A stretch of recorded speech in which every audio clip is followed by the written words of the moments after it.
नमस्कार दोस्तों, स्वागत है आपका आपके अपने YouTube channel study Mantra with शांत में। पिछले वीडियो में हमने बात की थी भारत के एक महत्वपूर्ण शिक्षण संस्थान या शिक्षण केंद्र की, जिसका नाम था तक्षशिला विश्वविद्यालय। आज हम उसी क्रम को आगे बढ़ाते हुए जानेंगे कि प्राचीन भारत में सबसे बड़े शिक्षण केंद्र के रूप में जिस स्थान का विकास हुआ, जिस विश्वविद्यालय का विकास हुआ, उसकी स्थिति, उसकी स्थापना, उसका पतन, उसके बारे में सब कुछ। तो शुरू करते हैं आज का टॉपिक, जो कि है नालंदा विश्वविद्यालय। और सबसे पहले हम इसमें बात करेंगे कि नालंदा विश्वविद्यालय की स्थिति क्या थी, यानी कि ये कहाँ पर स्थित था। तो जैसा कि आप ये भारत का एक नक्शा देख रहे हैं, और इस नक्शे में दिखाए गए हैं 4 प्रमुख शिक्षण केंद्र उस समय के, 4 प्रमुख विश्वविद्यालय भारत के उस समय के। तो इसमें तक्षशिला के बारे में हमने जान लिया है, विक्रमशिला और वल्लभी के बारे में हम जानेंगे, और आज बारी है नालंदा की। तो ये जो डॉट बना है, ये एक स्थान है जो इंगित किया जा रहा है। ये स्थान बिहार में है। बिहार में एक जनपद है राजगीर। इसको प्राचीन भारत में राजगृह कहा गया है। राजगृह या राजगीर एक लंबे समय तक मगध शासन की राजधानी भी रही है। तो राजगीर जो कि बिहार में स्थित है, यहाँ पर इस विश्वविद्यालय के अवशेष आज भी उपलब्ध हैं, और इसकी स्थापना का श्रेय जाता है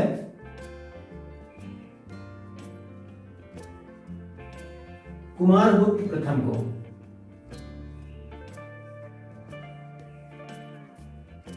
अब ये कुमारगुप्त प्रथम कौन थे, और ये कहां से हमें पता चलता है कि कुमारगुप्त प्रथम ने ही इसकी स्थापना करवाई थी। तो कुछ अभिलेख ऐसे हैं, उसमें से सबसे प्रमुख अभिलेख जो है वो है वेनसांग।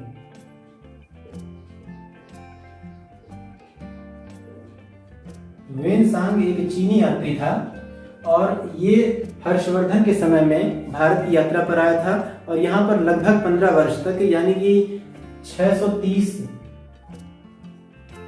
ईस्वी से लेके 645 ईस्वी तक भारत में ये रहा था।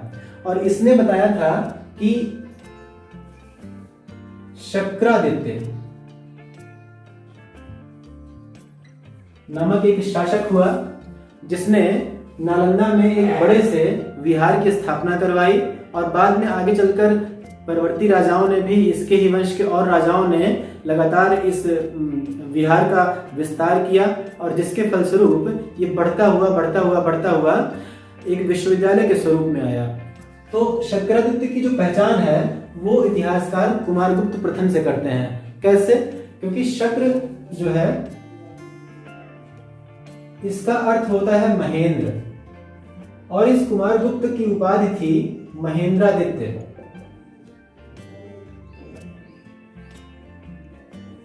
तो कुमारगुप्त ने अपनी उपाधि रखी थी महेंद्रादित्य, और महेंद्रादित्य को ही शक्रादित्य कहा गया, और इस तरह से साबित हो गया कि कुमारगुप्त प्रथम ने ही इस विहार की स्थापना करवाई थी, जो आगे चल के विहार के रूप में न रह के एक विश्वविद्यालय के रूप में परिवर्तित हो गया, एक बड़े से शिक्षा केंद्र के रूप में विकसित हो गया। अब थोड़ा सा यहाँ पर कंफ्यूजन अगर है आप लोगों के दिमाग में कि विहार क्या होता है, तो मैं बता दूं कि बौद्ध धर्म में बौद्ध स्तूपों के इर्द गिर्द का वो क्षेत्र जहां पर बौद्ध भिक्षु बैठकर ध्यान करते हैं, प्रार्थना करते हैं या शिक्षण के कार्य करते हैं, उसी को बौद्ध विहार कहा जाता है।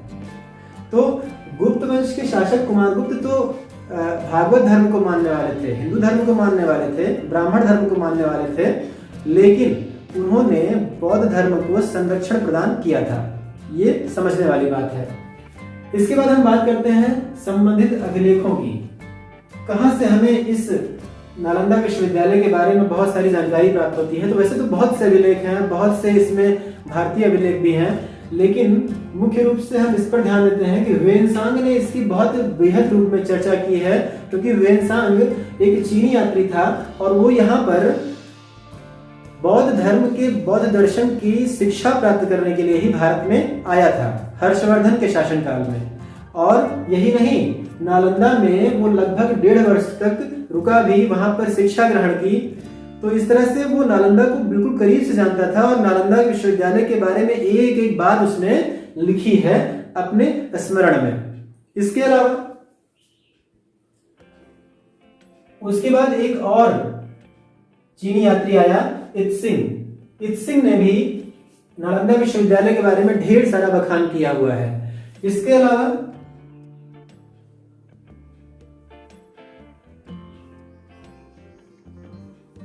वी ली, चीनी नाम थोड़े से अजीब होते हैं, लेकिन ये नाम जो है ये वी ली।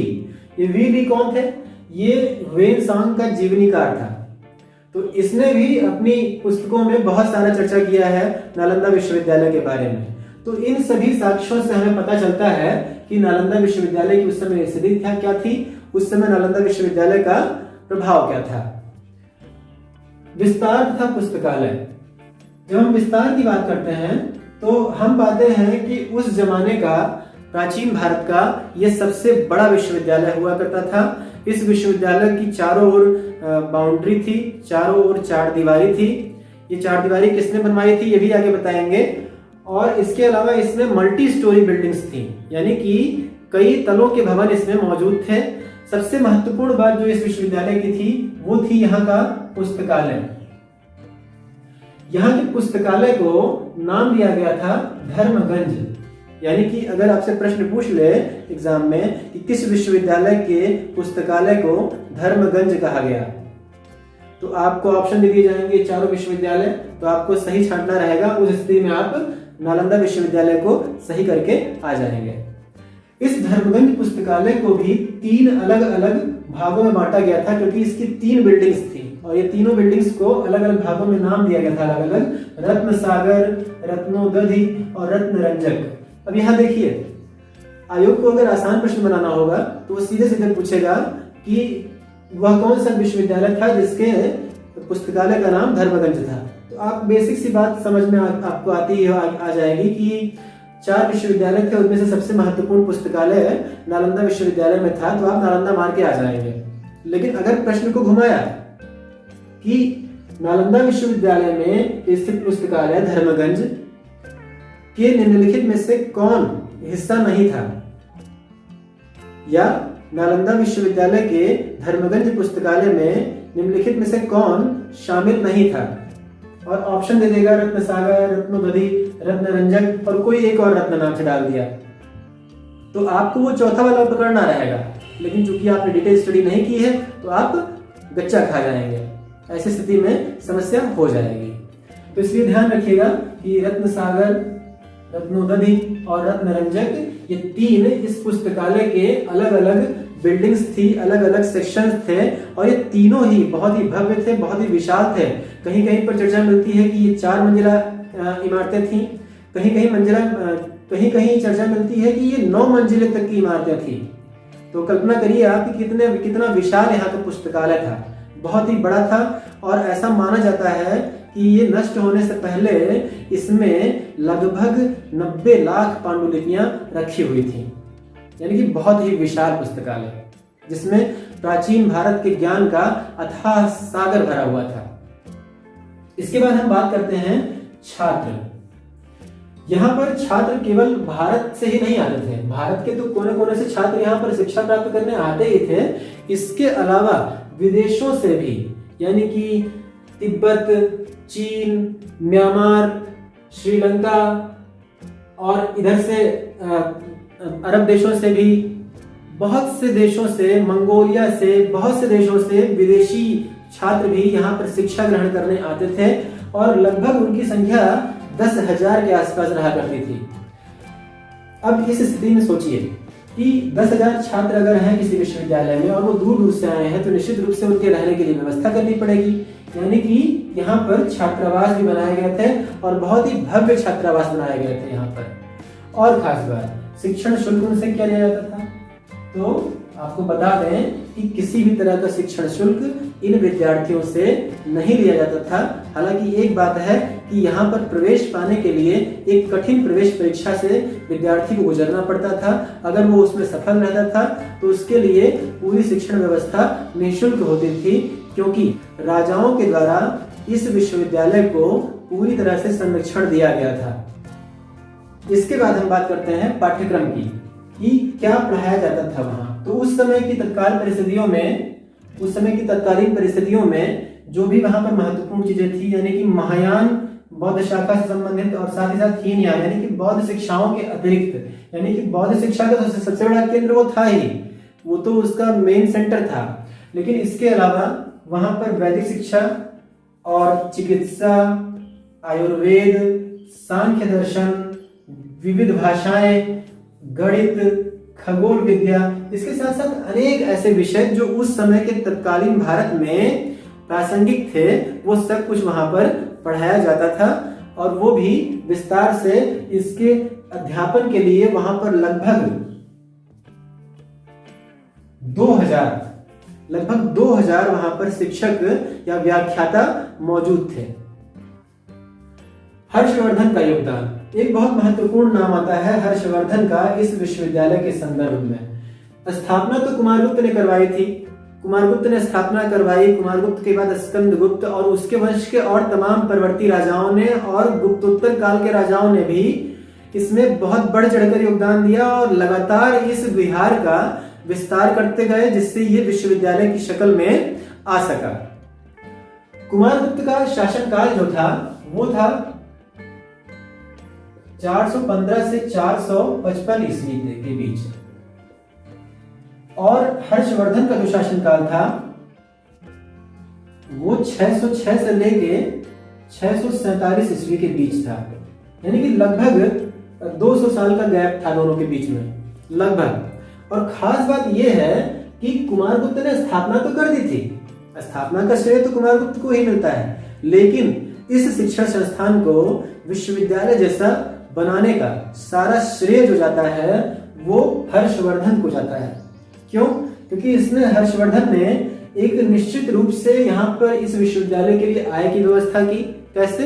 अगल बगल के जो गांव थे, कहीं कहीं पर ये संख्या 100 मिलती है, कहीं पर संख्या 200 मिलती है, तो इस विश्वविद्यालय के इर्द गिर्द के जो 100-200 गांव थे, उनके राजस्व का सारा जिम्मा इस विश्वविद्यालय के अधीन कर दिया, यानी कि वहां का राजस्व जितना भी मिलेगा वो विश्वविद्यालय के खर्च के लिए जाएगा।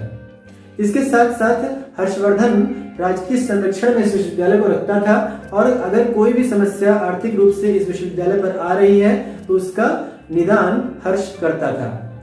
इसके साथ साथ हर्षवर्धन ने इस विश्वविद्यालय के चारों ओर जितने भी भवन बने हुए थे उसके चारों ओर एक चारदीवारी का निर्माण करवाया, ऐसा भी अभिलेखों में मिलता है। तो कुल मिलाकर हर्षवर्धन के काल में ही इस विश्वविद्यालय का सबसे अधिक उत्थान हुआ, और ये विश्वविद्यालय एक निश्चित रूप से बड़े शिक्षण संस्थान के रूप में तब्दील हुआ। इसके बाद हम बात करते हैं प्रसिद्धि।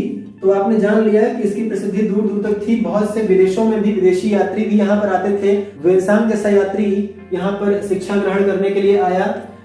इसके साथ साथ यहाँ के जो प्रमुख व्यक्तित्व हुए, मुख्य रूप से यहाँ के लोगों ने, यहाँ पर जो शिक्षक या छात्र थे, वो जब यहाँ से उत्तीर्ण होते थे तो वो बौद्ध धर्म से बहुत ही प्रभावित होते थे, और बौद्ध धर्म का प्रचार प्रसार करना उनका एक प्रमुख उद्देश्य होता था।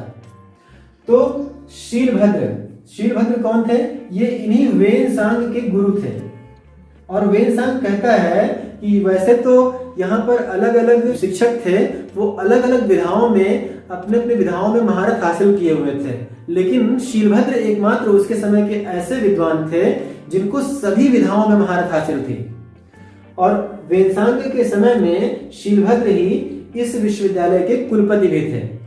इसके अलावा धर्मपाल, चंद्रपाल, जिनमित्र, स्थिरमति आदि कई विद्वानों का उल्लेख मिलता है। इनमें से कई विद्वान ऐसे भी हुए जो बाद में यहाँ से तिब्बत की ओर गए और तिब्बत में बौद्ध धर्म का प्रचार प्रसार व्यापक रूप से किया। अब हम बात करते हैं कि इतना बड़ा प्राचीन विश्वविद्यालय आखिर नष्ट कैसे हो गया। तो ध्यान दीजिएगा, यहाँ पर दिया है विध्वंस और इधर लिखा है पुनरुद्धार। यहाँ पर देख रहे हैं 3 बार इसका विध्वंस किया गया। सबसे पहले इसका विध्वंस किया था हुणों ने, इसको तबाह करने का प्रयास किया था, लेकिन उस समय स्कंदगुप्त यानी कि इन्हीं कुमारगुप्त के पुत्र, उन्होंने इसको फिर से इसका पुनरुद्धार किया और इसको और बेहतर बनाया। दूसरी बार गौड़ों ने, जो उस समय के बंगाल के शासक हुआ करते थे, उन्होंने इस बौद्ध धर्म के केंद्र होने के नाते इसको नष्ट करने का प्रयास किया, लेकिन हर्षवर्धन ने फिर उसका पुनरुद्धार किया। और आपको पता है कि हर्षवर्धन ने इसकी बाउंड्री वगैरह भी बनवाई और इसको और बेहतर रूप प्रदान किया, और एक विश्वविद्यालय की हैसियत इसको दिलवाने में हर्षवर्धन का बहुत महत्वपूर्ण भूमिका यहाँ पर मानी जाती है। इसके बाद हम बात करते हैं इसके तीसरे और अंतिम विध्वंस की, जो किया था बख्तियार खिलजी ने। थोड़ा सा इसके बैकग्राउंड में जाते हैं तो हमें पता चलेगा कि गौर का एक शासक था जिसका नाम था मोहम्मद गौरी। मोहम्मद गौरी साम्राज्य विस्तार की इच्छा से पश्चिम से पूर्व की तरफ भारत पर आक्रमण करता है 1191 ईस्वी में, और उसका सामना होता है पृथ्वीराज से। पृथ्वीराज तृतीय इन्हें कहा गया है, इन्हें ही राय पिथौरा भी कहा गया है। ये उस समय के अजमेर के शासक थे। 1191 में तराइन के मैदान में इस मोहम्मद गौरी का सामना होता है पृथ्वीराज चौहान से, और पृथ्वीराज चौहान इसको पराजित करते हैं और ये फिर वापस लौट जाता है। लेकिन एक साल के भीतर ही 1192 में ये दोबारा आता है उसी तराइन के मैदान में जहां एक बार ये हार चुका था, उसी दुश्मन के सामने, यानी कि पृथ्वीराज चौहान के सामने। लेकिन इस बार बाजी पलट जाती है। इस बार पृथ्वीराज चौहान पराजित होते हैं और जीतता है मोहम्मद गौरी। क्यों जीतता है? क्योंकि इस बार पूरी तैयारी के साथ आया था मोहम्मद गौरी, और अपने साथ कुछ बड़े ही महत्वपूर्ण गुलाम लाया था जो युद्ध कला में बहुत ही निपुण थे। कौन कौन थे ये गुलाम? तो मुख्य रूप से 3 नाम आते हैं। पहला यिल्दीज, दूसरा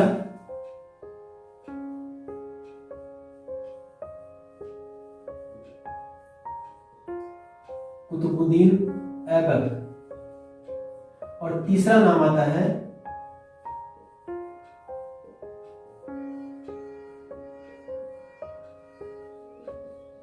बख्तियार खिलजी।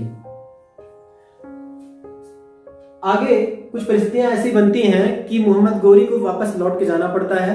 उसके अपने गौर प्रांत में विद्रोह चल रहे थे, उसको दबाने के लिए मोहम्मद गौरी वापस लौटता है, लेकिन अपने इन 3 गुलामों को यहाँ छोड़ जाता है और यिल्दीज से कहता है कि तुम इस पश्चिम वाले भारत का हिस्सा संभालना, यहाँ पर साम्राज्य विस्तार का प्रयास करना।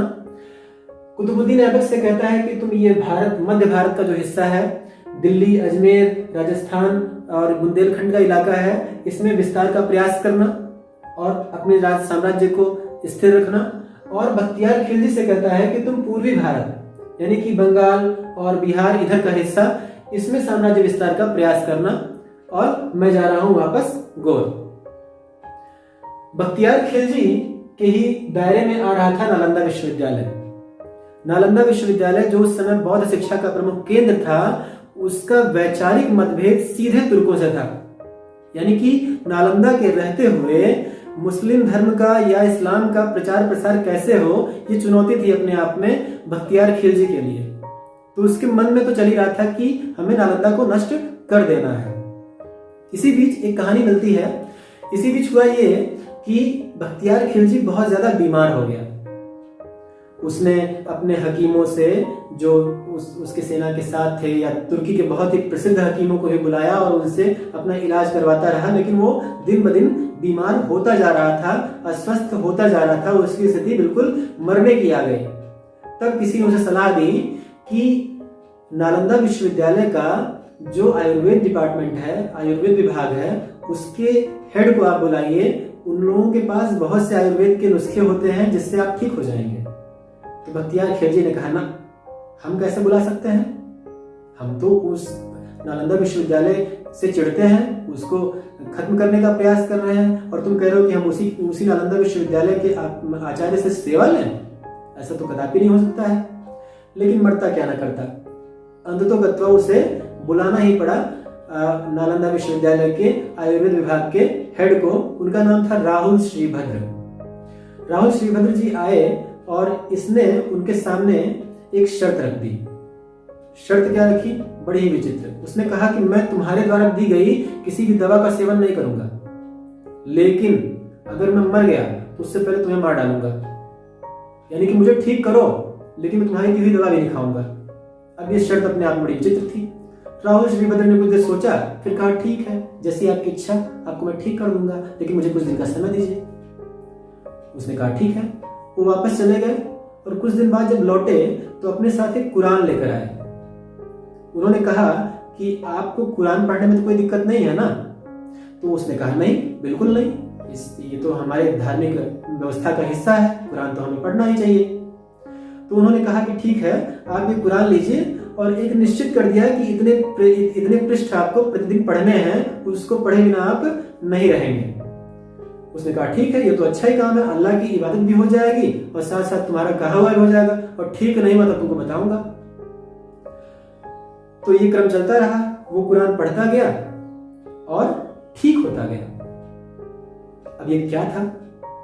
वास्तव में जब बख्तियार खिलजी कुरान के पन्नों को पलटता था तो उससे पहले वो जीभ से थूक लगाता था, और इस तरह से उसके पन्ने जो थे उनका संपर्क इसके जीभ से होता था, और उन पन्नों में राहुल श्रीभद्र ने कुछ आयुर्वेदिक औषधियां मिला दी थी, लेप लगा दिया था उनका, जिससे क्या होता था कि जब वो पन्ने पलटने के लिए अपने थूक का इस्तेमाल करता था, अपने जीभ का इस्तेमाल करता था, तो औषधियों का वो सेवन कर लेता था अनजाने में ही, और इस तरह से धीरे धीरे बख्तियार खिलजी ठीक हो गया, स्वस्थ हो गया।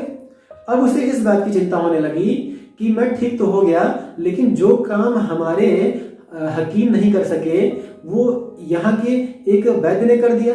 बाद में उसको सच्चाई की जानकारी भी हुई कि अरे इसमें तो लगा हुआ था आयुर्वेदिक लेप। इस तरह से खिलजी को ये एहसास हो गया कि वास्तव में यहाँ पर तो बहुत ही जबरदस्त ज्ञान का भंडार है, जो हमारे तुर्की ज्ञान से बहुत ही ज्यादा बेहतर है, और अगर हमको यहाँ पर तुर्की साम्राज्य का प्रसार करना है तो इस विश्वविद्यालय का रहना ही हमारे लिए अपने आप में बहुत ही खतरनाक है। तो उसने ऐसे में एक बहुत ही अमानवीय आदेश जारी किया। उसने कहा कि नालंदा विश्वविद्यालय के जो पुस्तकालय हैं उसमें आग लगा दो, नालंदा विश्वविद्यालय को तहस नहस कर दो, नष्ट कर दो, और इस तरह से नालंदा विश्वविद्यालय के पुस्तकालय में पूरी की पूरी आग लगा दी गई। वहां पर रखी हुई पांडुलिपियां, जो कि इतनी ज्यादा मात्रा में थी कि ऐसा कहा जाता है कि 3 महीने तक लगातार नालंदा विश्वविद्यालय का पुस्तकालय जलता रहा, और इतने से ही मन नहीं भरा खिलजी का, बख्तियार खिलजी का इतने से ही मन नहीं भरा।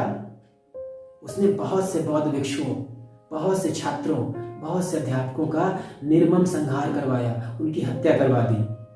बहुत से बौद्ध भिक्षु बचकर किसी तरह से भाग निकले, और इस तरह से एक महान विश्वविद्यालय का एक बेहद दर्दनाक अंत हुआ। तो आपने देखा कि जब तक ये विश्वविद्यालय रहा, अपने चरम पर रहा, और अपने पूरे समय काल में इसने बहुत ही महत्वपूर्ण शिक्षा के केंद्र के रूप में ख्याति अर्जित की। तो आपने आज जाना नालंदा विश्वविद्यालय के बारे में सब कुछ। आज के लिए बस इतना ही। बने रहिए हमारे साथ। धन्यवाद।